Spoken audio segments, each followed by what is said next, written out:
FAR1 का lecture 54 start करते हैं जी। क्वेश्चंस जो दिए थे होमवर्क में, लेकिन आपको पता है क्लास वर्क का क्वेश्चन तो सबसे अहम होता है, तो पहले आपने वही किया होगा, मुझे पता है। हो गया था? अच्छा, होमवर्क के क्वेश्चंस ट्राई किए, हाथ खड़ा करें। ट्राई किए, गुड। हो गए? कौन सा हुआ? ये हो गया था? चलो, लेकिन मैं तो दोनों ही डिस्कस करना चाहूँगा। ये दोनों डिस्कस करके कोई नए 2 साल होमवर्क में ले लेना, और फिर कल उनको डिस्कस करके मजीद इसको क्लोज करने की तरफ जाएंगे फिर तब, ठीक है? अभी 2 दिन हो गए इसको, वैसे 4 दिन का प्लान होता है, लेकिन 5 दिन लग जाते हैं। अच्छा, वेडनेसडे लिमिटेड आसान सवाल था, लेकिन मैं इसको इसलिए क्विकली करना चाहूँगा कि इसके अंदर 2-3 चीज़ें जो मैक्सिमम इस टॉपिक के अंदर टेस्ट हो सकती हैं वो आई हुई थी आसानी के साथ, ठीक है? आवाज़ नहीं आ रही? अभी ये वाला माइक ऑफ है, प्रॉब्लम आ रहा है, हो जाता है ऑन। अच्छा जी, पॉइंट नंबर 5 में वो कहता है revaluation surplus arising during the year amounted to 35 million और ट्रांसफर 9 मिलियन की है। फॉर द ईयर प्रॉफिट कहीं गिवन है जी?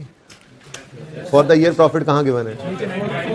पॉइंट 4 में फॉर द ईयर प्रॉफिट है 95। अच्छा, ईयर हमारा था 30 जून 2019।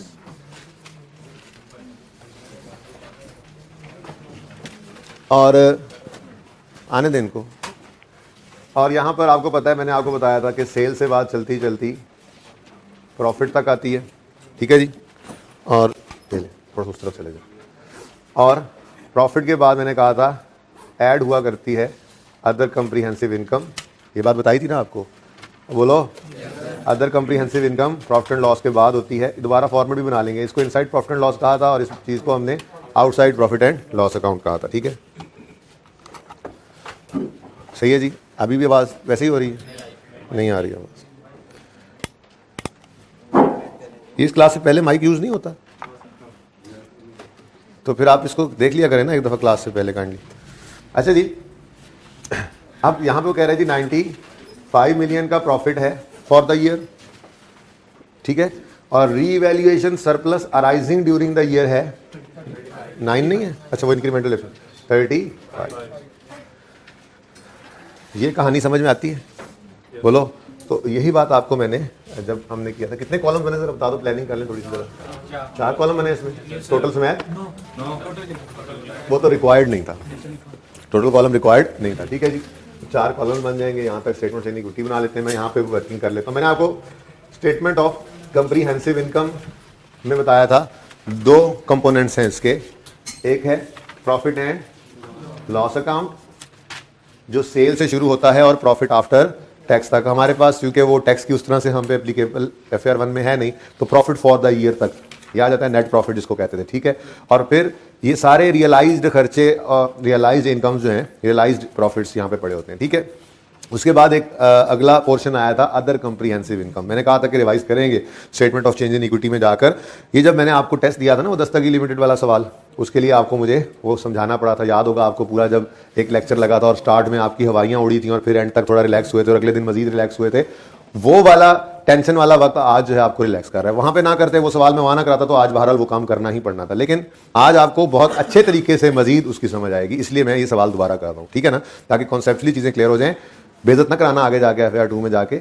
ये चीज़ें FAR2 में यूज़ होनी है, वहाँ पे ये जाके ना कहना नहीं हमें तो पता ही कोई नहीं है, ठीक है ना? तो प्रॉफिट एंड लॉस अकाउंट शुरू हुआ करता है सेल से, less cost of sales, gross profit, add other income, less selling expenses,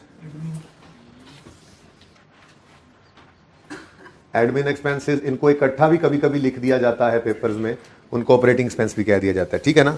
selling expenses, admin expenses, other expenses और फाइनेंस कॉस्ट। बस इन 4 के अलावा 5वीं कोई चीज़ नहीं हो सकती इस फॉर्मेट में एक्सपेंसेस में। कॉस्ट ऑफ सेल वैसे 5वां एक्सपेंस है, और अगर आप टैक्स की वर्किंग कर रहे हो तो टैक्स एक्सपेंस 6th आ जाता है। लेकिन मैं तो यहाँ पर लिखना चाहूँगा नेट प्रॉफिट, ठीक है?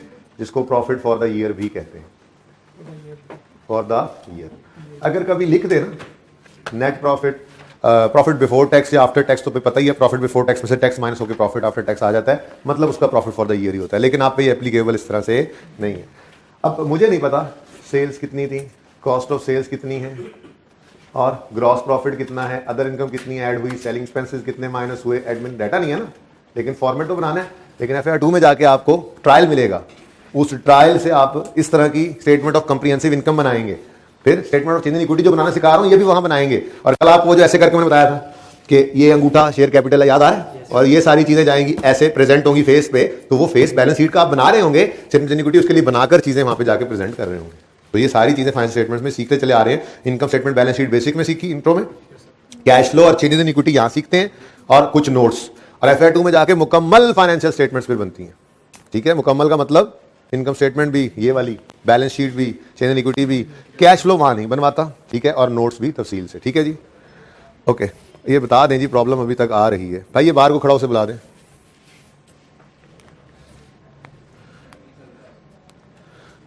अच्छा जी, तो इस डाटा का मुझे कोई नहीं पता था, हाँ इतना मुझे पता लग गया था, ये कितना है 95।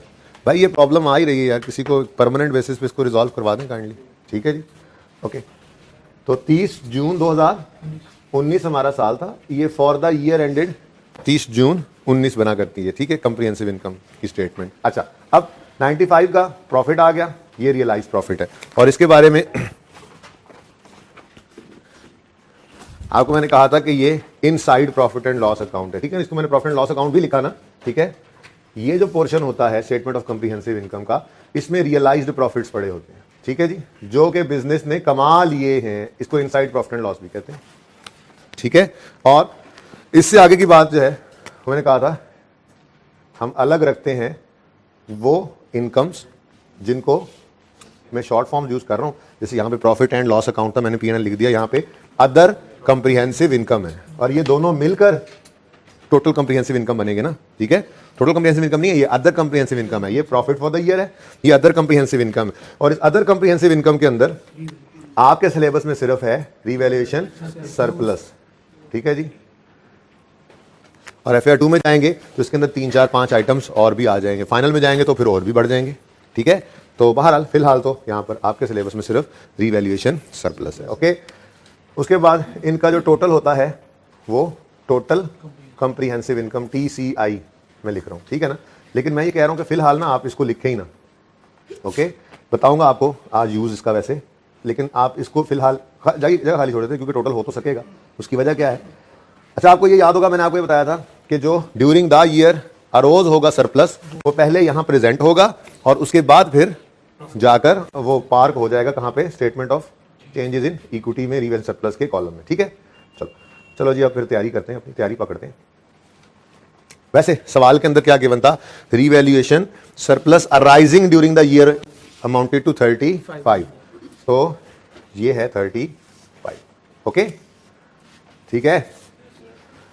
अच्छा जी, अब यहां से हम अपना काम शुरू करते हैं। ये तो था वैसे ही बस जरा रफ सी वर्किंग की हमने, एक ऐसे ही डाटा कोई भी गिवन नहीं था, लेकिन ये दो बातें पता थी। तो प्लेसमेंट पता होनी चाहिए चीज की, प्लेसमेंट, नेट प्रॉफिट या प्रॉफिट फॉर द ईयर का मतलब क्या है, surplus arising during the year का मतलब क्या है। ठीक है, अब आगे बढ़ते हैं। Statement of change in equity require की गई है, prepare WL's statement of change in equity for the year ended 30 जून 19। साथ इसने कहा टोटल का कॉलम भी मत बनाना, कंपैरेटिव भी मत बनाना।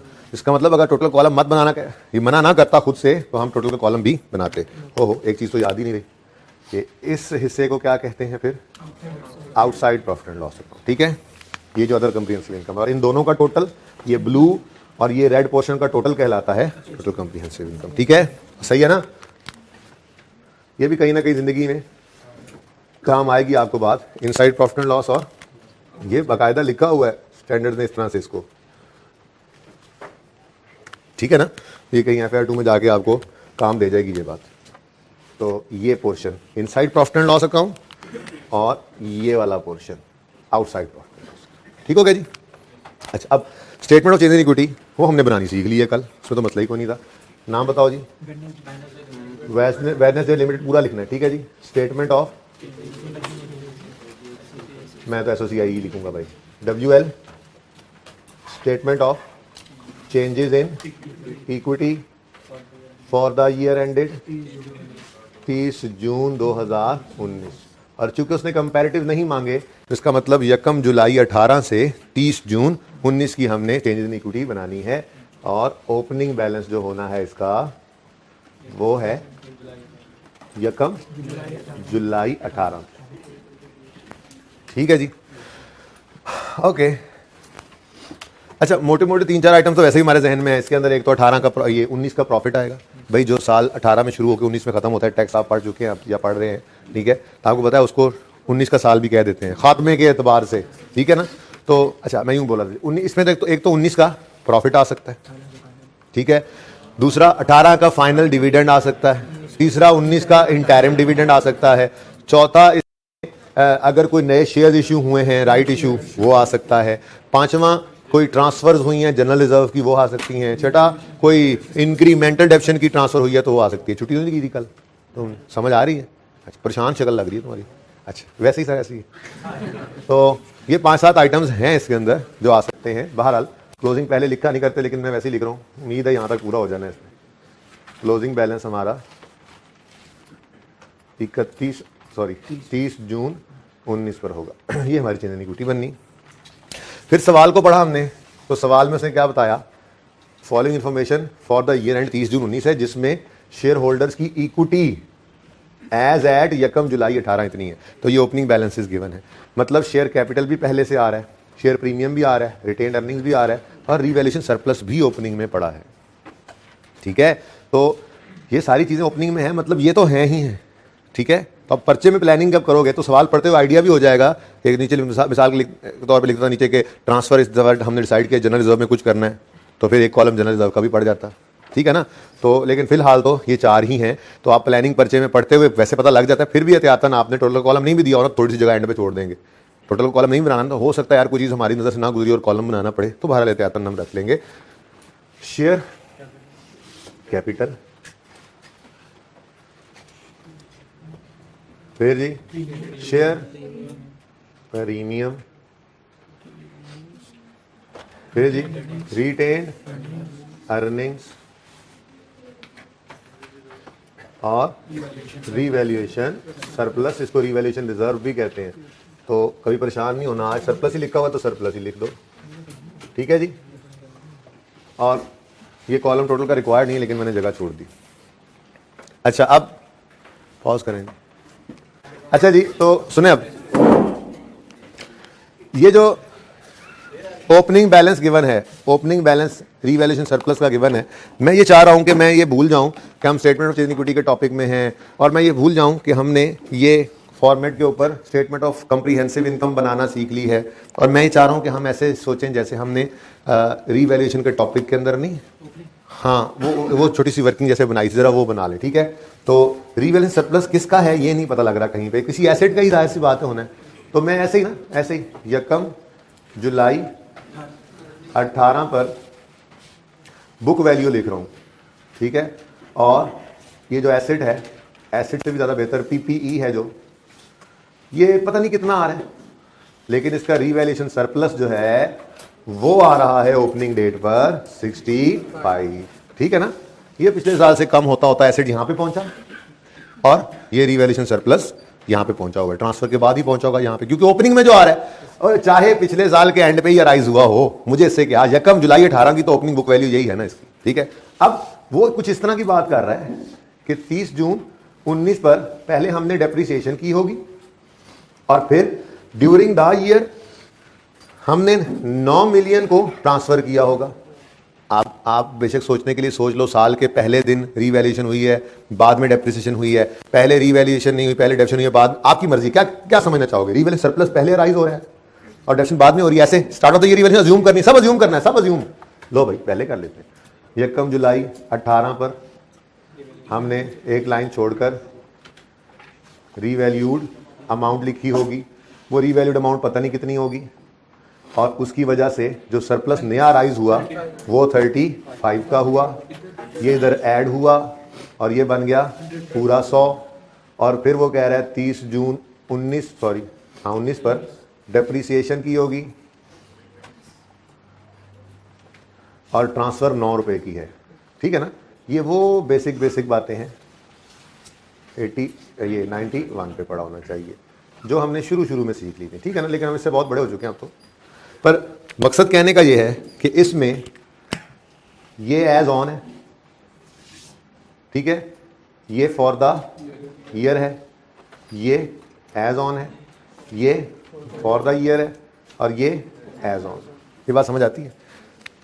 यानी कि इस एज ऑन की कोई एंट्री नहीं होती, पता है आपको? ओपनिंग क्लोजिंग की कौन सी एंट्री होती है? ये जो 35 आया था, इस 35 की एंट्री अगर मुझे याद पड़ता है तो आपको मैंने बताई थी, PPE debit, revaluation surplus, revaluation surplus in OCI. पूरी बात करो, इतनी मेहनत की थी। इन ओसीआई क्रेडिट, ठीक है, 35 से, ठीक है जी। उसके बाद ये एज ऑन की कोई एंट्री नहीं होती।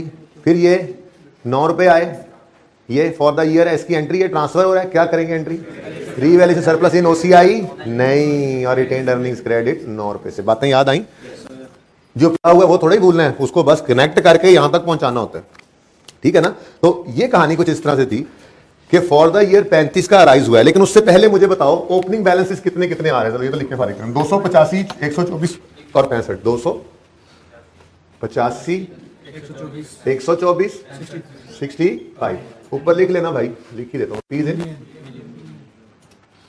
रुपीज इन मिलियन, ठीक है। अब ये 65 ऑलरेडी पड़ा है, इसकी कोई एंट्री हमने नहीं की, ठीक है। फिर ये 35 का जब राइज होगा तो इसने यहां पर पार्क होना है आके, लेकिन ये यहां से निकल कर इधर पार्क होगा। ये थोड़ी देर में हम देख लेते हैं, बल्कि थोड़ी देर में क्या देखते हैं, मैं तो कहता हूं पहले इसी काम को ही भुगता देते हैं, ठीक है। Profit for the year, profit for the year, एक लाइन इसलिए छोटी, को ट्रांसफर नीचे या कुछ करना पड़ ही जाता है। फॉर द ईयर 2019 कितना है? 95। कहां पे पार्क होगा? रिटेन्ड अर्निंग्स में। कितना? ये कुछ इस तरह की कहानी होती है कि ये सरकारी बंदा है, ठीक है ना, और ये बैठा इस पे नीली बत्ती वाली गाड़ी पे, ये जा रहा है, नहीं गाड़ी खराब हो गई, और ये जाके पार्क हो गया रिटेन्ड अर्निंग्स में। ये नजर आ रहा है? ये पार्क होता नजर आ रहा है? नहीं नजर आ रहा तो आने दो, आने दो, आने दो। ये सीधी फ्लाइट, ठीक है ना, सीधी है, ओके, बारो बार। ऐसे ही ये 35 भी निकलेगा, ये मरीज है, ठीक है, जा रहा है, जा रहा है, जा रहा है, जा रहा है, जा रहा है, जा रहा है, जा रहा है, जा रहा है, जा रहा है, और ये पार्क हुआ। नजर नहीं आ रहा? मैं एक मिनट, इसको ना ब्लू करते हैं। 95 ये आया, ठीक है, और 35 ये आ गया। मैं बताता हूं, दो तरीके हैं यही बताने के लिए। ये पार्क हुआ, तो ये बात समझ आ रही है? यानी ये दोनों ऐसे निकलेंगे और अपने अपने घरों में जाके पार्क हो जाएंगे। ये दफ्तर कह लो, ठीक है, बात समझ रहे हो? अब मसला ये आएगा, देखो दो तरीके हैं। कुछ लोग कहते हैं कि पहले तो कुछ लोग कहते हैं इनको सामने लिखें इसके, तो 95 और सामने हो गया ना, अब पहले सामने था, अब ठीक, ये ठीक है, नहीं अब सही है, अच्छा यार स्केल, बस ठीक है, ओके। सुनो, अब कुछ लोग कहते हैं इसको प्रॉफिट फॉर द ईयर लिखकर 95 लिखो और नई लाइन डालो अदर कंप्रीहेंसिव इनकम लिखकर, या रिवर्स सरप्लस राइज में ईयर लिखकर, और ये 35 नीचे वाली लाइन में लिखो। लेकिन मैं कहता हूं इसका बेहतर हल क्या है? इसका बेहतर हल ये है कि इसको प्रॉफिट फॉर द ईयर कहने की बजाय हम कह लें total comprehensive income for the year, ठीक है? क्या कह लें? मसला हल नहीं हो जाएगा? देखो, total comprehensive income for the year ended 30 जून 19, वही वाली बात लिख दी जरा मैंने थोड़ी शॉर्ट फॉर्म में, ठीक है। अब ये टोटल कंप्रीहेंसिव इनकम ये भी है और ये भी टोटल। असल में ना जब टोटल का कॉलम बनता है ना, अगर बने तो उस टोटल के कॉलम के अंदर टोटल कंप्रीहेंसिव इनकम नजर आएगी। कितनी बनती है? 130। लेकिन ये कहीं पार्क नहीं होती, इसलिए मैंने इसको लिखा नहीं था। असल कहानी कुछ इस तरह से होती है। तो आपके पास ऑप्शन है, आप प्रॉफिट फॉर द ईयर 95 इधर लिखें और ये 35 के लिए अगली लाइन लिखें अदर कंप्रीहेंसिव इनकम, और इस तरह से 95 और 35 नजर आए। या मेरे हिसाब से बेटर प्रेजेंटेशन ये है, ये टोटल को हमने कहीं लेके नहीं जाना होता, ये टोटल कहीं नहीं गया। देखो ये यहां भी प्रेजेंट हो रहा था बस टोटल होकर, तो यहां भी प्रेजेंट हो रहा है टोटल होकर। असल चीज तो ये है, ये दो, ये, ओह सॉरी, ये बात समझ रहे हो? तो ये अपने अपने दफ्तरों में आगे पार्क हो रहे हैं, ये दफ्तर में या अस्पताल में, ओके, सही है ना?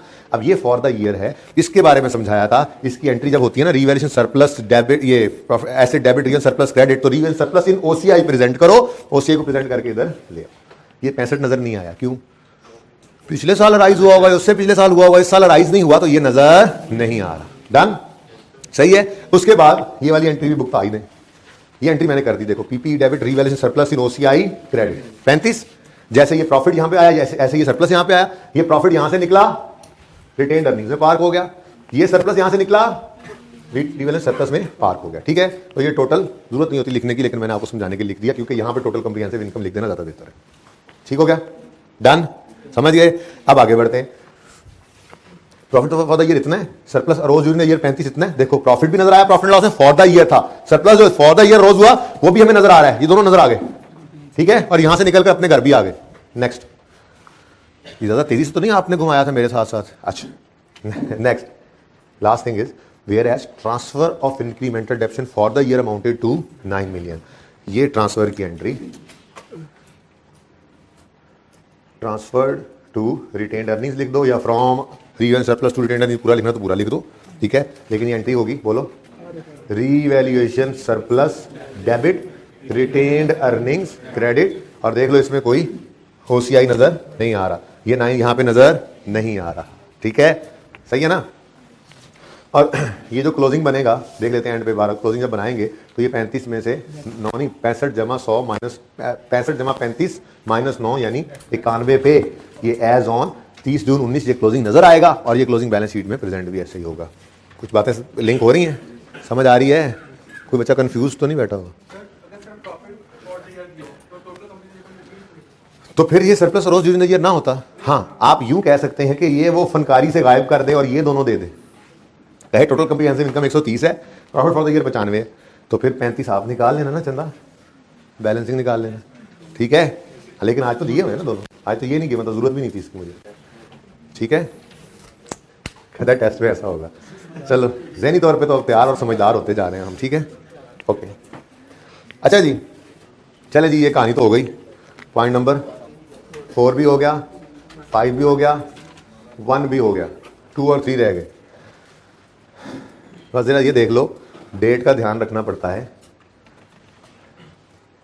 राइट इशू 30 नवंबर को हो रहा है, जबकि डिविडेंड्स जो हैं वो भाई आपको बताया ही था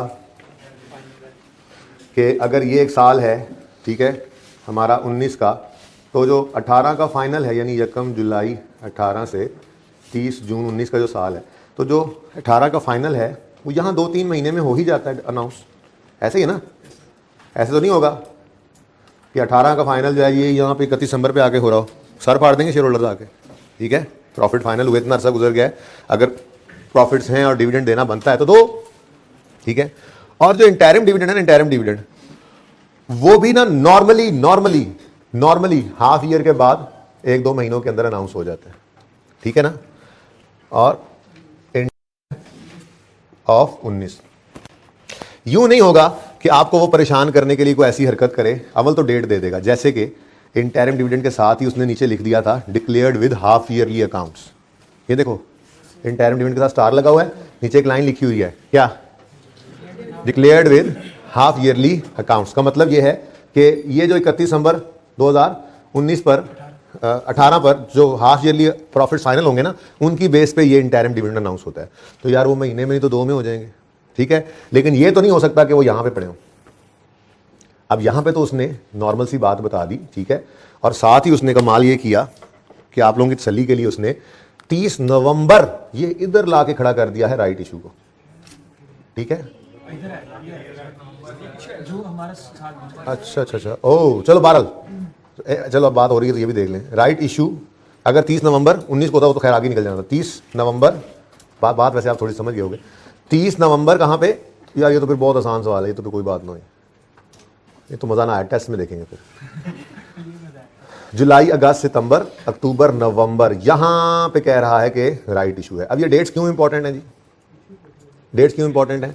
जब फाइनल डिविडेंड अनाउंस होना है, अगर खुदा ना खास्ता उसमें कोई बोनस इशू हो गया तो राइट इशू की कैलकुलेशन के अंदर उनको भी लेना पड़ेगा, और फिर जो अगला डिविडेंड है उसके अंदर इन राइट इशू वाले शेयर्स को भी लेना पड़ेगा। तो इन डेट्स का बहरहाल ध्यान रखना पड़ता है।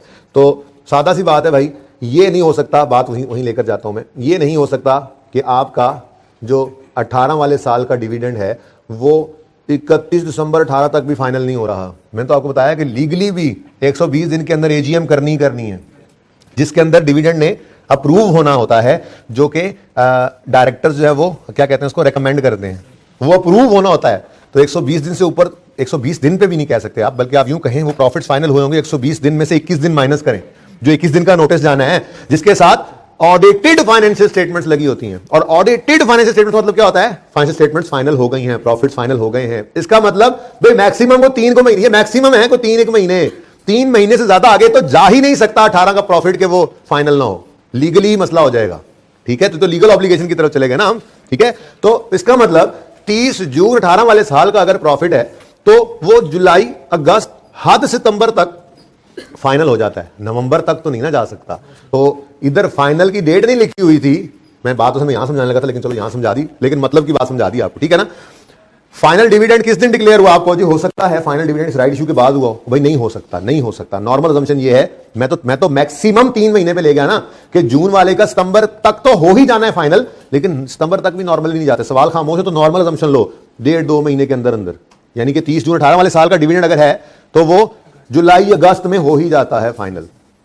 ठीक है, लेकिन अगर बिल्कुल हद भी करनी है ना तो 30 सितंबर से आगे तो फिर मत जाओ ना यार, इतना की होता है। ठीक है, तो 30 सितंबर के तो बाद ही नवंबर है, मतलब पहले डिविडेंड अनाउंस हुआ, वो मिला, अगर उसमें कोई बोनस इश्यू हुआ तो वो भी इस राइट इश्यू के अंदर आएगा। ये बात समझ आ गई?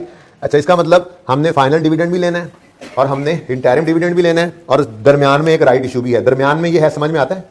ठीक है, ये कहीं पे यूं कह लें, अगर 31 दिसंबर 18 है तो ये जनवरी फरवरी में हो जाएगा, जनवरी फरवरी। और ये 18 वाले साल का फाइनल है तो जुलाई ना सही, अगस्त सितंबर में ये भी अनाउंस हो जाता है। डेट नहीं केवल, लेकिन मैंने लिखनी डेट ऐसे टेंटेटिव सा। ठीक है ना।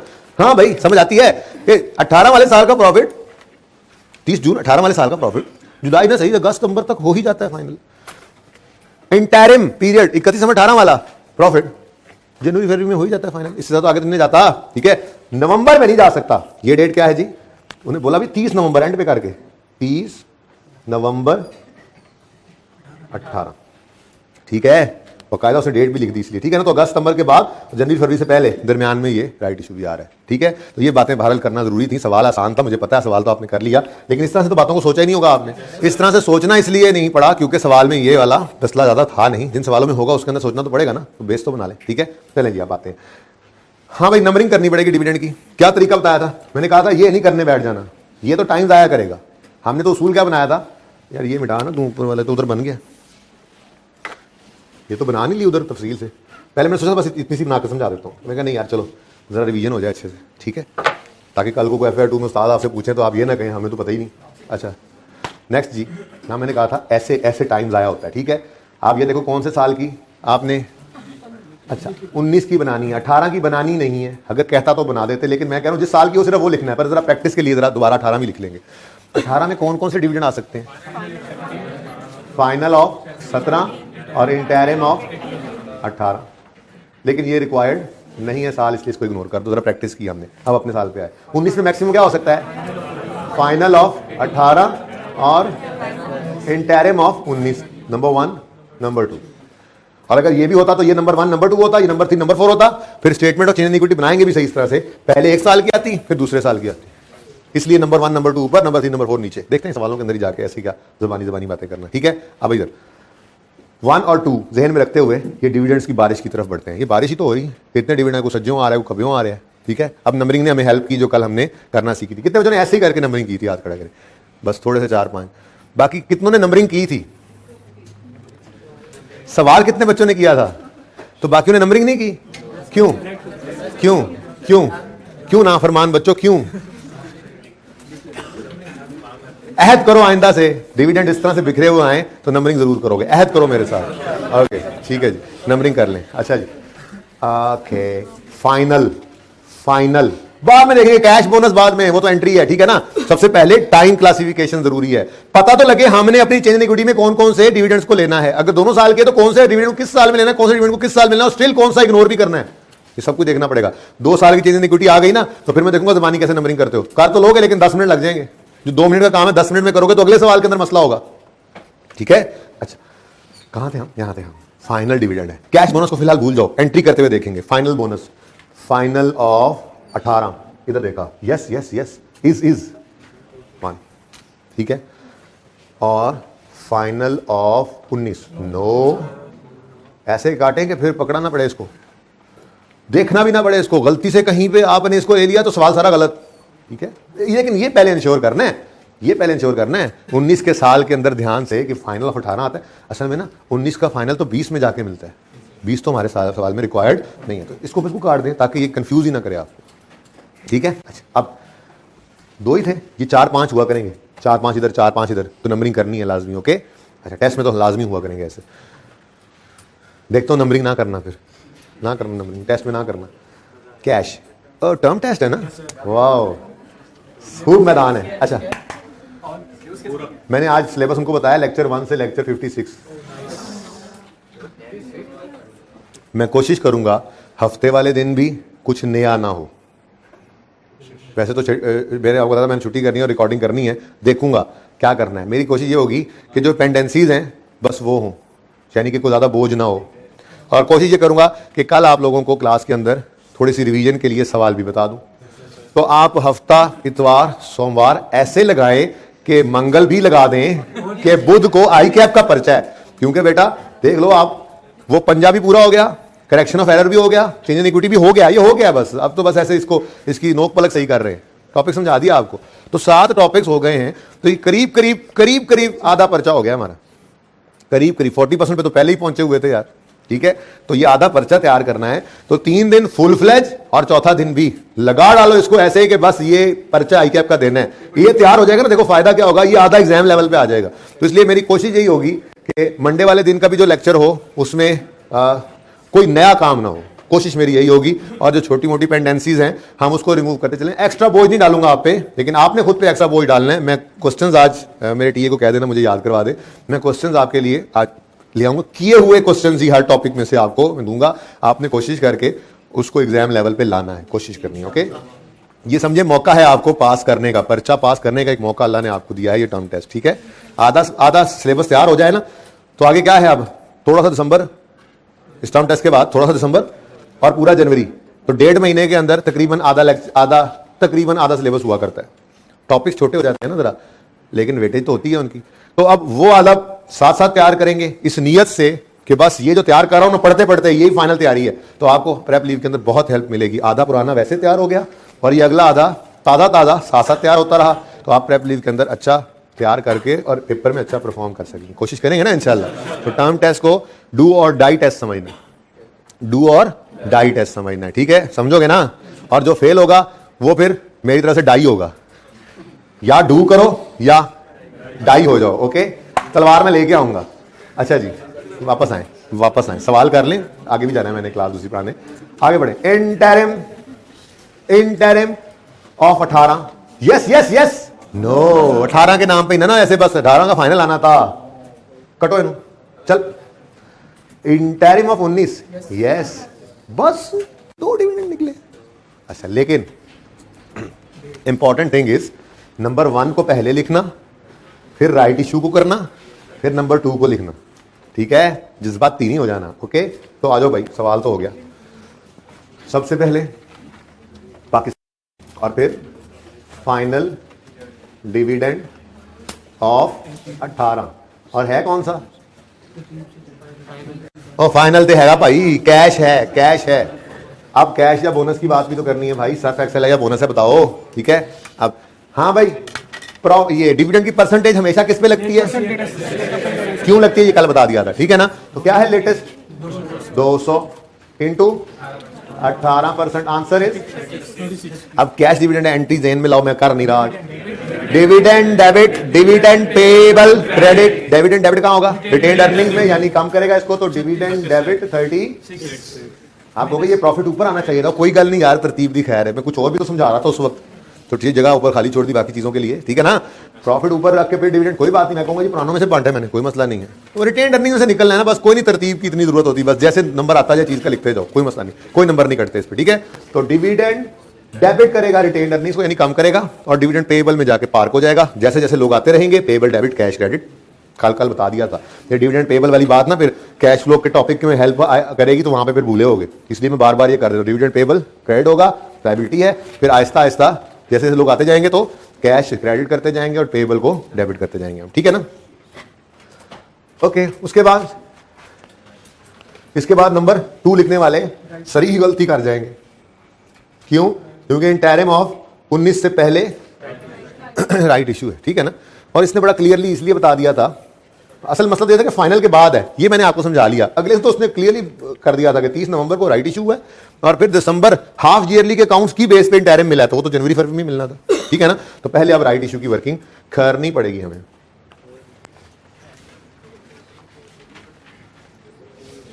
ओ यार लाना आगे पीछे हो गई ना, जो मुझे लगता है ना। कोई गल नहीं ना यार, जज़ाकल्लाह यार, आप लोगों ने ये कह दिया, वरना यार मैं तो जीते जी मर जाता। ये क्या हो रहा है, क्या हो रहा है, ये लाइनें लग रही हैं। मैंने असल में यहाँ पे वर्किंग करनी थी, असल में मैं कह रहा था उधर इधर उधर ना करें, बस जरा करीब करीब रहे। और वर्किंग नंबर 1 राइट इशू, क्या 3 स्टेप्स थे जी? Number of shares immediately before right issue. तो नंबर ऑफ शेयर्स इमीडिएटली, आप बस बोल लेना मुंह से, मैं लिख नहीं रहा। Number of shares before right issue, और इसके लिए ये रुपीस में है, 200 मिलियन रुपए हैं, ये 200 मिलियन रुपए हैं। नंबर ऑफ शेयर्स देख लो, ऊपर रुपीस लिखा हुआ है और 200 रुपीस में पड़ा हुआ है, ठीक है। तो रुपीस 200 मिलियन है, rupees divided by 10, divide by 10। Pakistan में 10 ही फेस वैल्यू होती है, लेकिन आपको मैंने ये बात भी अर्ज की थी कि सवाल में अगर सवाल तो माई बाप होता है ना भाई, माई भी होता है बाप भी होता है जो कह रहा है। सवाल कह रहा है कि 100 रुपए ईच है, तो भाई जिस मुल्क पे ये सवाल, वेडनेसडे लिमिटेड जिस मुल्क में होगी वहां पे फेस वैल्यू 100 की होगी। हमें क्या सवाल कह रहा है, फेस वैल्यू 100 है, हर शेयर कितने का है? 100 रुपए, ठीक है। तो कितने? 2 मिलियन, अब रुपीस में साथ लगा देना, 2 मिलियन शेयर्स हैं मौजूद राइट इशू से इमीडिएटली पहले, ठीक। उसके बाद step 2 number of right shares, यानी नंबर ऑफ न्यू शेयर्स, ठीक है ना। राइट शेयर्स का मतलब क्या होता है तो शेयर्स इशू किए, लेकिन राइट का मतलब होता है एग्जिस्टिंग मेंबर्स को, एग्जिस्टिंग शेयर होल्डर्स को शेयर्स हैं, ठीक है ना। तो नंबर ऑफ, चलो लिख देता हूं, न्यू शेयर्स इशूड, तो कितने हैं भाई? 2 मिलियन तो पहले थे। On 30 November WL issued 30% right shares. लो भाई सुकून हो गया, उसने 30% खुद ही बता दिया, वरना हम तो बटों को भी यूं लिखा होता 2 for every 5, 3 for every 4, 2 for every 1, कुछ भी हो सकता है। बस न्यूमरेटर में लिखो जो नया शेयर इशू हो रहा है, और एग्जिस्टिंग की जो परसेंटेज बता रहा है डिनोमिनेटर में लो, 100 से मल्टीप्लाई करो, परसेंटेज आ जाएगी, ठीक है। तो 2 million into 30% is equal to 0.6 million shares. ये शेयर्स लिखने लगा हूं मैं, ये हमने इशू किए, ठीक है। अब तीसरा काम क्या था? Journal entry. जर्नल एंट्री क्या है वैसे? Cash debit, share capital credit, क्योंकि प्रीमियम का लफ्ज मैंने वैसे घर पे तो नहीं देखा था सवाल को, अभी देख रहा हूं ना, जब तो प्रीमियम का लफ्ज मुझे आगे नजर आया है। जब नजर आया मुझे, असल में ये सिर्फ आपकी क्लास से पहले मैंने नजर मारी थी, इसमें मैंने कहानियां क्या क्या डालनी है, मैं सिर्फ ये देख के आ गया था। अब ये मैंने नहीं देखा था, मैंने देखा था इशू, राइट इशू, अच्छा ठीक है, फिर उसमें क्या कहानी डालनी है, वो कहानियां सोच के मैं आता हूँ सिर्फ कि आज ये भी बता दूं बच्चों को, ये भी बता दूं, ये भी कर दूं, ये भी, बस ठीक है ना। तो इसलिए मैंने प्रीमियम का लफ्ज अभी देखा है। अब बस सिंपल सी बात है, 120, 100 वाला शेयर 120 का बिका नहीं। इस बात में कोई बात थी, जरा ध्यान से पढ़ने वाली बात क्या थी?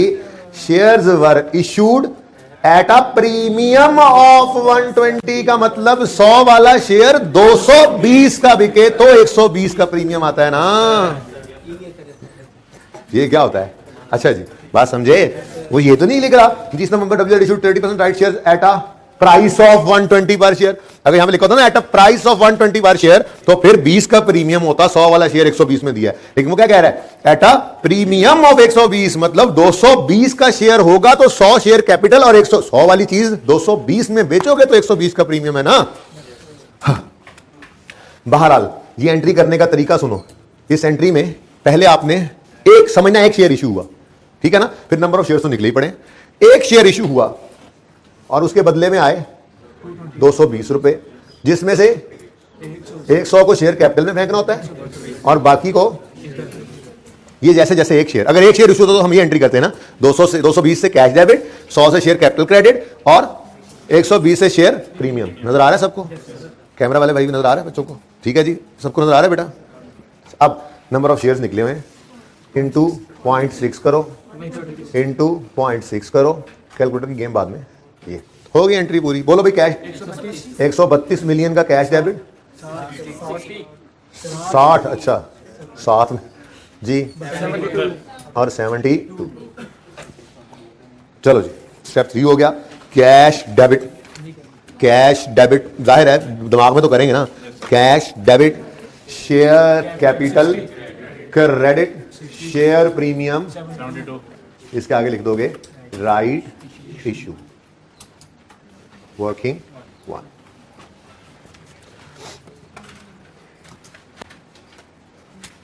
ठीक है, डन, समझ आई?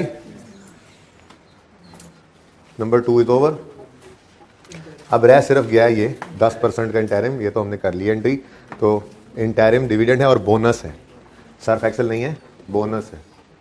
इंटरिम ऑफ 18-19, इंटरिम डिविडेंड है, डिविडेंड बस ठीक है, लिख तो नहीं, डिविडेंड ऑफ 19, इन 19 ही होता है, लेकिन ये बोनस है और 200 से नहीं 260 से मल्टीप्लाई होगा, क्योंकि लेटेस्ट बैलेंस अब हो चुका है।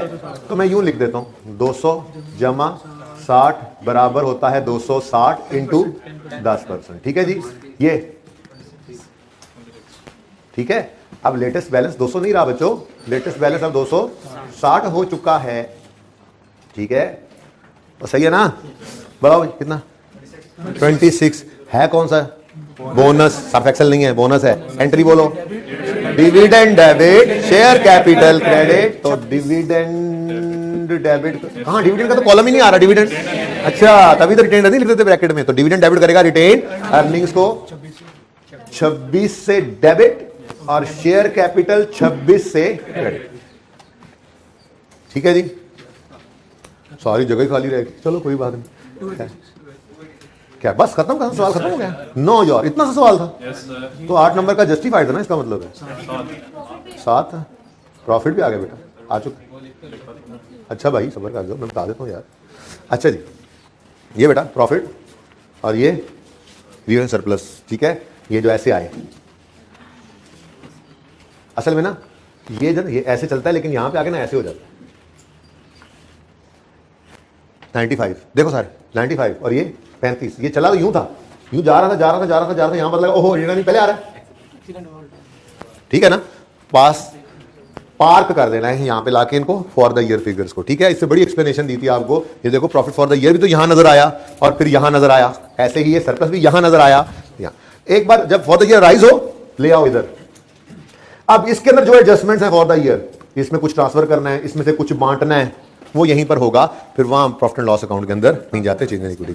जी ट्रांसफर कल किया तो था, नहीं प्रॉफिट ट्रांसफर कर रहे हैं यार। देखो ये इंट्रो की एंट्री जरूरत नहीं है इसकी, लेकिन सुन लो, प्रॉफिट एंड लॉस अकाउंट को कैपिटल में के नीचे ऐड करते थे ना, उसकी क्लोजिंग एंट्री होती थी। अगर प्रॉफिट पड़ा है तो क्रेडिट ज्यादा है तो प्रॉफिट पड़ा है, प्रॉफिट क्रेडिट होता है ना, उसको वहां से डेबिट करते थे तो वहां जीरो हो जाता था और कैपिटल को क्रेडिट कर देते थे। तो यही एंट्री यहां पे भी हो रही है, profit and loss account debit 95 से और रिटेन अर्निंग्स क्रेडिट। तो तभी तो ये बढ़ रहा है, लेकिन मत करो ना ऐसे यार, ऐसे सुकून है, सामने नजर आ रहा है, यहां से उठा के यहां ले आओ। एंट्री जरूर करनी है। हाँ कल करते तुम्हारे माइंड में आ गई थी, तुम्हारा माइंड नहीं है। ओके जी, 286 157 166। मैं यहां से जाती मारने लगा था, यहां से लिख दो।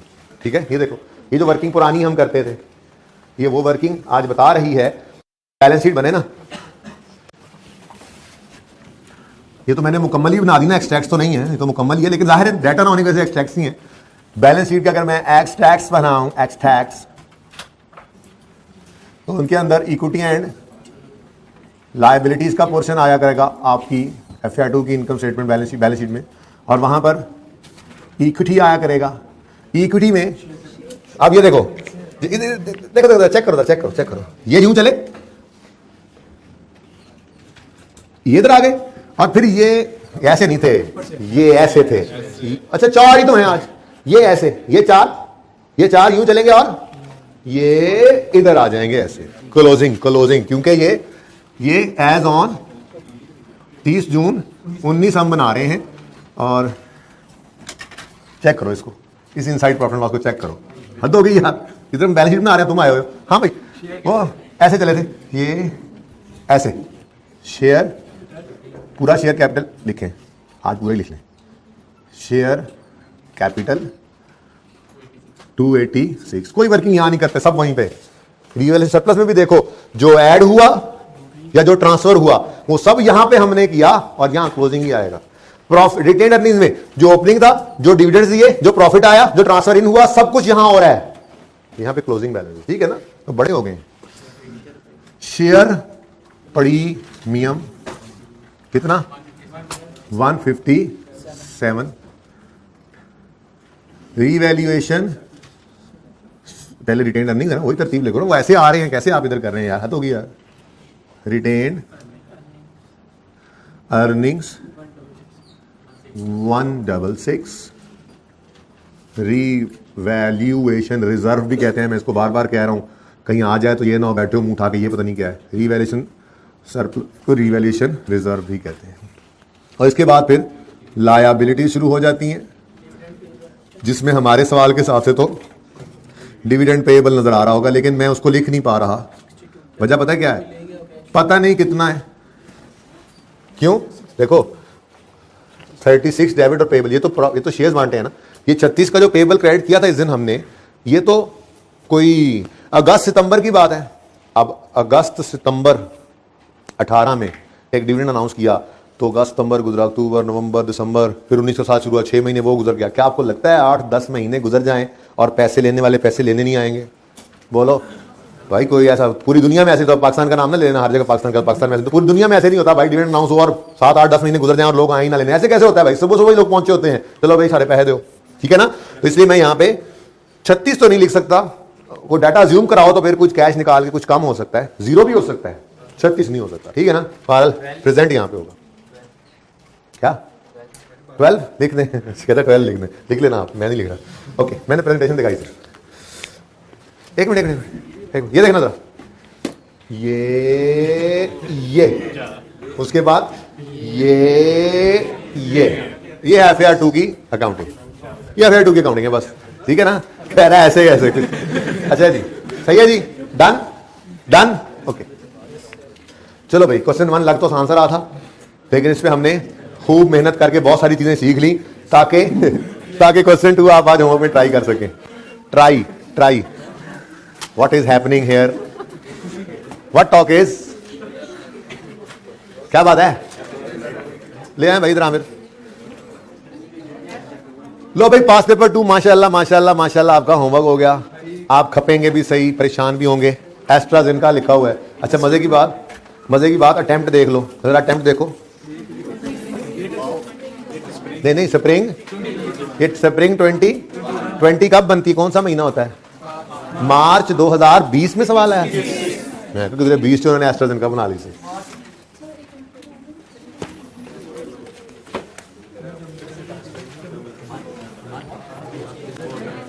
यार अब्दुल्ला तस्वीर में आ दो यार, बच्चे को यार सही से।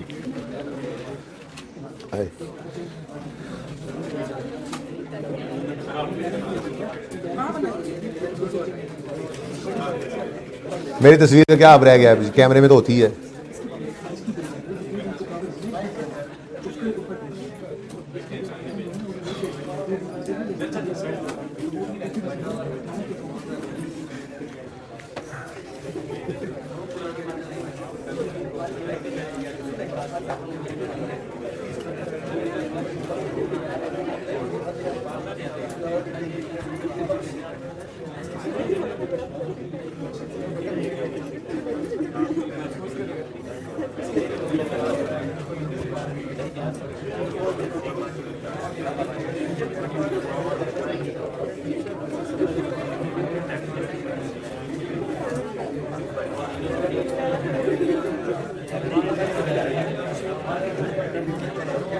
अच्छा जी,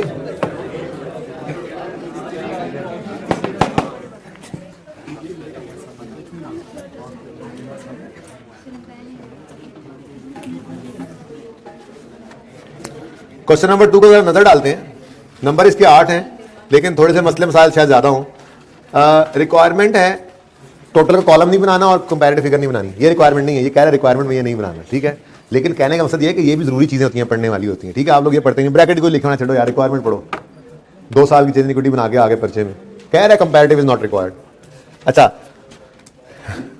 prepare AL's statement of change in equity for the year ended 31 December 20, और ये 8 नंबर का सवाल आया था स्प्रिंग 21 में। ठीक है, 31 दिसंबर 20 की चेंज इन इक्विटी बनानी है। ठीक है जी, ये सवाल आपका होमवर्क है, लेकिन पढ़ते हैं इसमें क्या है, चाहे कोई मसला हो तो अभी बता दूं। Share holders equity as on 1 January 20, opening balances आ रहे हैं भाई। शेयर कैपिटल 100 रुपए, share premium, retained earnings, revaluation surplus land का है, रीवैल्यूएशन सरप्लस बिल्डिंग का है, अलग अलग रखना है, अलग रख लेना, इकट्ठा करना है, इकट्ठा कर लेना चेंज इक्विटी में, कोई मसला नहीं है। वैसे मेरे ख्याल में इकट्ठा ज़्यादा बेहतर होता है, लेकिन उसने वर्किंग की घर से नीचे कोई चेंज कराया होगा ना, एक में लॉस किया होगा, चलो अलग ही रख लेना। ठीक है, करके देख लेना। आगे बढ़ते हैं, ये ओपनिंग था, ओपनिंग बैलेंसेस थे। Profit and transfer of incremental depreciation as per draft statement of for the year ended December 20 amounted to 45 million and 5 million respectively. मतलब पता है क्या है, मतलब है ये कि जो प्रॉफिट फॉर द ईयर है वो कितना है, 45। लेकिन भाई ये रीवैल्यूएशन सरप्लस नहीं है जो उसने दे दिया है 5 का, बल्कि ये तो वो है जो statement of changes in equity के रिटेन अर्निंग्स के कॉलम में माइनस करेंगे। और ये 45 तो प्रॉफिट फॉर द ईयर कहकर हमने ऐड,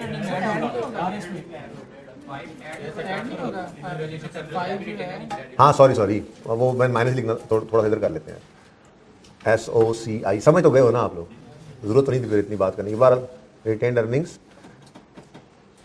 सर आप उंगलों से मिट्टी झाड़ रहे हैं, समझ तो गए हो आप, गलती की है, 10 बस चुप करके की हो गया। अच्छा, 45 का प्रॉफिट आया, ये यहाँ से वो ये, ठीक है ना। लेकिन ये जो 9 है, 9 ये ट्रांसफर की एंट्री, 5 है transfer, reveal surplus debit, retained earnings credit, ठीक है ना। अच्छा, आगे बढ़ते हैं जी। पता नहीं देखो लैंड की डेप्रिसिएशन कितनी है देख लो, और बिल्डिंग की कितनी है उस हिसाब से कर लेना बाइफरकेट। क्या नहीं होती तो फिर लैंड का सरप्लस ट्रांसफर भी नहीं होता, बताया हुआ है कि वो पड़ा रहता है, वो ट्रांसफर नहीं होता। जिस दिन एक्चुअल में बिकेगा लैंड उस दिन बिक जाएगा, उस दिन वो सारा ट्रांसफर हो जाएगा। तो ये तो पक्की बात है कि ये ट्रांसफर बिल्डिंग की ही हुई होगी, क्योंकि इंक्रीमेंटल डेप्रिसिएशन है। जो मेंटल डेप्रिसिएशन होती है वो सिर्फ डेप्रिशिएबल एसेट्स की होती है, नॉन डेप्रिशिएबल की तो होती ही नहीं है। ओके, बल्कि आप मेंटल है कि आप ये कह रहे हैं कि ये कौन सा है यार, भाई महसूस ना करना यार, थोड़ा शुगर लगा के थोड़ा सा आके यार पढ़ाना होता है, क्या करें यार, मस्करे हुए हम। अच्छा जी, और वाह वाह, डिविडेंड आ गए, डिविडेंड फॉर लास्ट 2 ईयर्स। भाईजान हद होगी, इग्नोर क्यों? ये हमारा ये कौन सा है, 2020 21 अच्छा 2020, तो इसमें आएगा 19 को इग्नोर कर दें, फाइनल ऑफ 19 और इंटरिम ऑफ 20, 1 2। हाँ भाई, final of 19 yes, final of 20 no, interim of 19 no. ये तो इतने आसान सवाल है यार, क्या 10-12 डिविडेंड होना मजा आ जाए। कर लेते हैं आपके साथ, 100 नंबर का सवाल नहीं होता, 100 नंबर का सवाल, 10-12 डिविडेंड है, नंबरिंग करनी है 2 मिनट में। अच्छा सुनो, बस करो, सुन लो अब। हाफ ईयरली अकाउंट्स, अगर ये 20 का साल है, 1 जनवरी से 31 दिसंबर तक वाला, तो इंटरिम वो कह रहा है यहां कहीं हो जाते हैं इंटरिम, ठीक है ना। और जाहिर है फाइनल भी, क्योंकि मैंने आपको बताया अगर हमारा साल 1 जनवरी 20 को शुरू होकर 31 दिसंबर 20 पे खत्म होता है, तो ये जो फाइनल ऑफ 19 है ना, ये फरवरी मार्च तक हो ही जाएगा। और जो इंटरिम ऑफ 20 है ये 30 जून वाला है ना, तो जुलाई अगस्त में हो ही जाएगा। ये नॉर्मली ऐसे ही होता है। और साथ ही उसने बताया भी हाफ ईयरली, ये इंटरिम जो है ये हाफ ईयरली अकाउंट्स के साथ ही होता है, क्या ताकि आपको ये शक ना हो कहीं क्वार्टरली अकाउंट्स आखिरी 3 महीनों के साथ तो नहीं हो रहा। नहीं, ऐसी कोई बात नहीं है। जब खामोश हो तो नॉर्मली हाफ ईयरली अज्यूम करते हैं, लेकिन वो खामोश नहीं हो, हर सवाल में चीख के बताया जा रहा है। ओके, यहां तक तो कोई मसला नजर नहीं आया। Oh wow, AL uses revaluation model for subsequent measurement of land and building only. The revalued amount of land and building have been assessed at 31 December 20। ओह, हमारे साल में रिवैल्यूएशन भी हमें खुद करनी पड़ेगी। पिछले सवाल में तो सरप्लस निकाल के दे दिया था, हर अटेम्प्ट में बात बढ़ा देता है, ठीक है ना। लेकिन हमने सारी बात पहले तैयार की होती है, वो तो बस ये लेवल बढ़ा रहा है, आपका लेवल बढ़ा हुआ होता है, बस आप पढ़ते रहें तो, ठीक है ना। अच्छा, अब क्या है भाई, but not incorporated draft financial statement. मतलब क्या है कि ये रिवैल्यूएशन हो गई है, क्योंकि देखो ऊपर कह रहा था ड्राफ्ट फाइनेंशियल स्टेटमेंट्स की बेस पर ये 5 ट्रांसफर भी हुआ है। चलो मैंने माना रिवैल्यूएशन का प्रॉफिट पे तो कोई असर नहीं पड़ना, फिर मैंने ये भी माना कि इस रिवैल्यूएशन का डेप्रिसिएशन पे भी कोई असर नहीं पड़ेगा। दावे से कहता हूं। क्यों कह रहा हूं दावे से? रिवैल्यूएशन ईयर एंड पे हो रही है, रिवैल्यूएशन ईयर एंड पे हो रही है, तो फिर ना तो डेप्रिसिएशन पे फर्क पड़ना है, ना इस ट्रांसफर पे फर्क पड़ना है, क्योंकि 20 के साल के आखिरी दिन जो रिवैल्यूड अमाउंट्स आनी है उन्होंने 21 में जाके भी डेप्रिशिएट होना है। ठीक है, तो परेशान नहीं होना, परेशानी मकावा पठानो, ऐसे कहते हैं ना। अच्छा, जमूंगा परेशानी तुम लोगों की नहीं है। अच्छा ओके, आगे कहता है लेकिन इनकॉर्पोरेट कोई बात नहीं, हम इनकॉर्पोरेट कर लेंगे। इनकॉर्पोरेट करना है कोई मसला नहीं, बस एसेट को बनाना होता है, सरप्लस को रिकॉर्ड करना होता है, कर लेंगे, खैर वो में करना आता है। Balance as on 31 December 20 before revaluation land की कॉस्ट दे रहा है और रिवैल्यूड अमाउंट दे रहा है। अब आप कहोगे लैंड तो पहले ही रिवैल्यूएशन मॉडल पे है, तो कॉस्ट क्यों बता रहा है? मेरे ख्याल से ये कॉस्ट नहीं है, क्योंकि रिवैल्यूएशन सरप्लस लैंड में नजर आने का मतलब ही क्या है? 1 जनवरी 20 पर रिवैल्यूएशन मॉडल पे था, तो शायद ये सवाल की थोड़ी सी कमजोरी है, लेकिन आपने इसको कहाँ लिफ्ट करानी है? आपने कहना ठीक है, इसी को कंपेयर कर लेना। ठीक है, अब लैंड में डेप्रिशिएट होना नहीं है, पुराना सरप्लस पड़ा है। कितना भला 25 का लैंड का है और सरप्लस बिल्डिंग का 20 है। ठीक है, अब पुराना सरप्लस पड़ा है और आज लॉस आ गया, तो वो सरप्लस लॉस जाके सरप्लस को खाने की कोशिश करेगा, खा नहीं पाएगा। लेकिन मेरे प्यारे बच्चों, मैंने आपको जो उस दिन चेंज इन इक्विटी बनवाई थी ना, वो कुछ ऐसे थी, शायद लॉस आया था उसमें?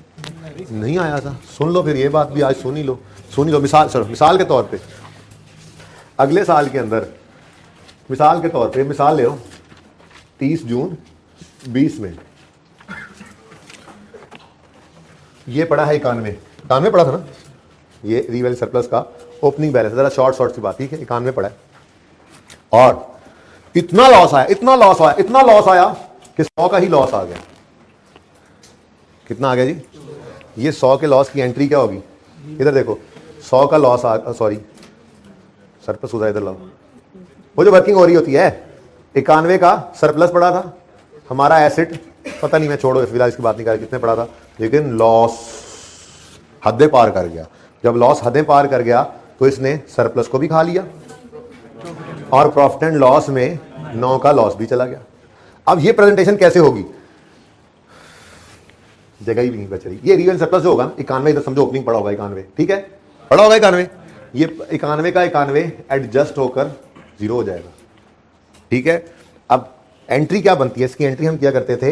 रिवैल्यूएशन सरप्लस डेबिट 91 से, प्रॉफिट एंड लॉस डेबिट 9 से, 100 से। मैंने बात बहुत बढ़ा दी, जरा सब नीचे करो सारे, बड़े जान के नहीं थे, बस 1 मिनट के लिए। ये एसेट क्रेडिट ठीक है, हो जाएगा। रिवैल्यूएशन सरप्लस ये इन ओसीआई नहीं, ये सॉरी इन ओसीआई इसको प्रेजेंट करना होता है। 100 नहीं 100 तो एसेट को क्रेडिट कर रहा है, ठीक है। और बचा ही उतना हुआ था ना, reversal of previously booked loss जो है वो 100 था, मैंने माना, लेकिन उसके बाद 1 साल एसेट इस्तेमाल भी तो हुआ है ना, तो इस्तेमाल होने से हमने कहा उसकी वैल्यू में भी इतनी कमी आ चुकी है, तभी तो ट्रांसफर करते थे हम, तो फिर वो समझो 91 ही था, ठीक है ना। अब ये 91 यहां पे नजर आएगा, लेकिन नेगेटिव साइन के साथ। क्यों? क्योंकि इसके साथ एंट्री में हमने जिस दिन सरप्लस या लॉस अराइज होना है, इट इज अ मस्ट, वो रिवैल्यूएशन सरप्लस इन ओसीआई है। अगर पड़ा हुआ है, खत्म हो रहा है, चाहे अराइज हो रहा है, जिस दिन रिवैल्यूएशन सरप्लस लॉस, जिस दिन रिवैल्यूएशन की है ना, तो कोई सरप्लस लॉस उस जर्नल एंट्री में नजर आ रहा है, डेबिट होता हुआ चाहे क्रेडिट होता हुआ, ओसीआई में प्रेजेंट लाजमी होगा, ठीक है। यहां प्रेजेंट होकर यहां जाएगा। देखो ना, यहां पे 100 ले आओ, तो यहां पे 100 लिख के क्या नेगेटिव 9 शो करोगे? नहीं भाई नहीं, ठीक है ना, और सही है। तो बहरहाल ये एक बात थी, बात आगे बढ़ गई, आपको शायद बताने की जरूरत नहीं थी, लेकिन एक बात दिल में थी कि ये भी बता दूं, है तो FAR 2 लेवल की बात, लेकिन पता होना चाहिए कि जिस दिन रिवैल्यूएशन करते हैं तो जर्नल एंट्री में या तो जर्नल एंट्री हो गई या पहले दिन ही लॉस आ गया, ओहो profit and loss debit, sorry आप कहोगे सर वो 9 किधर गया जी? वो 9 इधर नजर आएगा, मैं एडमिन एक्सपेंस में डाल दूंगा, कहीं पे पड़ा होगा ये 9, ये एंट्री होगी, ये एसेट क्रेडिट होकर कम हो जाएगा 100 से, बोलो रिवैल्यू सरप्लस 91 से डेबिट होकर खत्म हो जाएगा और 9 पे प्रॉफिट एंड लॉस के अंदर जाएगा लॉस। ये प्रेजेंटेशन। अच्छा बहरहाल बात कहां से कहां चली गई? मैं तो ये कह रहा था, अगर पहले ही साल में लॉस आया और एंट्री होगी profit and loss debit asset credit, फिर तो ओसीआई है ही नहीं ना, फिर तो रिवेल सरप्लस एंट्री में आया ही नहीं। लेकिन रिवेल सरप्लस जब पहली बार अराइज हो at the time of revaluation, situations बन रही है ना at the time of revaluation. एक सिचुएशन तो ये है कि पहले ही दिन लॉस आ गया, मसला नहीं। दूसरी सिचुएशन क्या बन सकती है, पहले ही दिन सरप्लस आया, asset debit real surplus in OCI credit, OCI में नजर आएगा। ये तो हमें हजम भी हो रहा था, कर भी लिया हमने। तीसरी सिचुएशन, लॉस आया लेकिन पहले सरप्लस पड़ा हुआ था, ठीक है, ऐसे भी हो सकता है ना। या आप यूं कहो सरप्लस आया, पहले लॉस पड़ा था, उसने उसको भी रिवर्स किया और फिर यहां पे मिसाल के तौर पे मिसाल लेते हैं, 100 रुपए से एसेट बढ़ा, 9 रुपए से लॉस रिवर्स हुआ और बाकी ये तो एक जैसी हो जाएंगी, 12 रुपए से लॉस और ये 88 इन ओसीआई। ये भी समझ आता है क्योंकि ये सरप्लस है, ऐड हो रहा होता है। चौथी सिचुएशन जो अभी आपके सामने आई, एसेट में लॉस आया, उसने पहले किसको खत्म किया, रीवैल्यूएशन सरप्लस को, फिर प्रॉफिट एंड लॉस में भी कुछ गया और एसेट क्या हो गया, ये हमारी एग्जांपल थी, क्या था जी, 100 रीवैल्यूएशन सरप्लस 91 9, ये मैंने जो एग्जांपल पीछे बनाई है इन ओसीआई। मतलब कहने का ये है, अगर at the time of revaluation journal entry के अंदर रीवैल्यूएशन सरप्लस आ जाए तो वो इन ओसीआई है, चाहे वो क्रेडिट होकर प्रॉफिट नजर आ रहा है, चाहे वो डेबिट होके लॉस नजर आ रहा है, नजर लाजमी आएगा at the time of revaluation for the year जो होता है वो उस वक्त अराइज हो रहा है या रिवर्स हो रहा है, at the time of revaluation surplus अगर एंट्री में नजर आएगा तो ओसीआई में भी नजर आएगा, गेन है तो गेन नजर आएगा, अगर डेबिट हो रहा है यानी लॉस खा गया उसको तो वो भी नजर आएगा। जगा दे इसको भाई, बड़ी अहम बात हो रही। अच्छा, FAR 2 में बड़ा काम आएगी, फिलहाल तो शायद काम चल रहा था, लेकिन मैंने कहा इतने लेवल पे बात पहुंची हो ना, थोड़ी सी बात और करके बंदा इसको अच्छे से कंक्लूड कर लिया करता है, ठीक है। अच्छा चले जी, बहरहाल लॉस आ गया, एनीवेज इसको अब ऐसे सोचना जरा, ठीक है। नेक्स्ट, बिल्डिंग 240 पे थी, कॉस्ट इसकी 240 इसकी 60 है और रीवैल्यूड अमाउंट आ गई, गेन लॉस निकाल के चेक कर लेना, ठीक है। लॉस हुआ तो अब बातें कर ली हैं मैंने, सुनो, हाँ बोलो। पता नहीं प्रॉफिट को क्या हिट कर सकता है ये भाई क्वेश्चन है बच्चे का।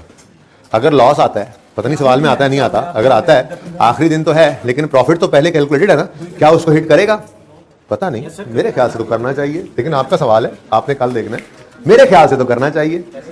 देखो ड्राफ्ट का मतलब ही क्या होता है, rough, not final, not final accounts हैं जिसमें से नॉट फाइनल प्रॉफिट है, तो एडजस्टमेंट हो सकती है। इतनी बहस इसलिए की मैंने। अच्छा सुनो, अब इस सवाल में क्या था, इस सवाल के अंदर ना बस एक ही बात है थोड़ी सी,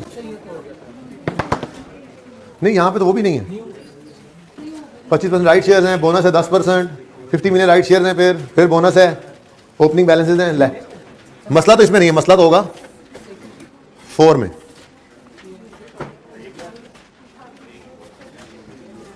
फोर में भी मसला नजर कोई नहीं आ रहा। अच्छा देखो देखो, वैसे मैं आपसे सवाल कर रहा हूं लॉ के नॉलेज के हिसाब से, अगर डायरेक्टर्स रेकमेंड करें 2 रुपए डिविडेंड देना है, डायरेक्टर्स रेकमेंड करें 2 रुपए डिविडेंड देना है, शेयर होल्डर्स कहें नहीं 3 रुपए देना है, हो सकता है? और अगर वो कहें ठीक है नहीं हमने 2 नहीं लेना, 1 ही दे दें फिर, और अगर 2 ही कर दे फिर, आपने लॉ पढ़ा हुआ है इसका मतलब, ठीक है। पहले जिन्होंने नहीं पढ़ा वो सुने। डायरेक्टर्स जो डायरेक्टर जो रेकमेंड करते हैं ना डिविडेंड, एजीएम के अंदर शेयर होल्डर्स आकर उससे कम या उसके बराबर तो अप्रूव कर सकते हैं एजीएम में, उससे ज्यादा नहीं कर सकते, ठीक है। तो अगर सवाल में गिवन हो कि डायरेक्टर्स ने अप्रूव ये रेकमेंड किया डिविडेंड 5 रुपए, शेयर होल्डर्स ने भी 5 ही अप्रूव कर दिया, फिर तो जिंदगी आसान। वो लिख दें शेयर होल्डर्स ने भी 4 अप्रूव कर दिया है तो 4 ही लेंगे एंट्री में। और अगर वो यूं कहें रेकमेंड तो किया था डायरेक्टर्स ने डिविडेंड 5 रुपए, लेकिन शेयर होल्डर्स ने उसको 6 रुपए पे अप्रूव किया है, तो फिर 5 से एंट्री करनी है, 6 से एंट्री नहीं करनी, ठीक है। तो होमवर्क के अंदर आ गए क्वेश्चन बैंक नंबर 4, चलो ठीक है, और पास पेपर 2, क्वेश्चन बैंक 4 और पास पेपर 2, ठीक है। क्वेश्चन बैंक 4 भी मैं कल डिस्कस करूंगा आपके साथ, लेकिन पहले पास पेपर 2 डिस्कस करेंगे। अल्लाह हाफिज।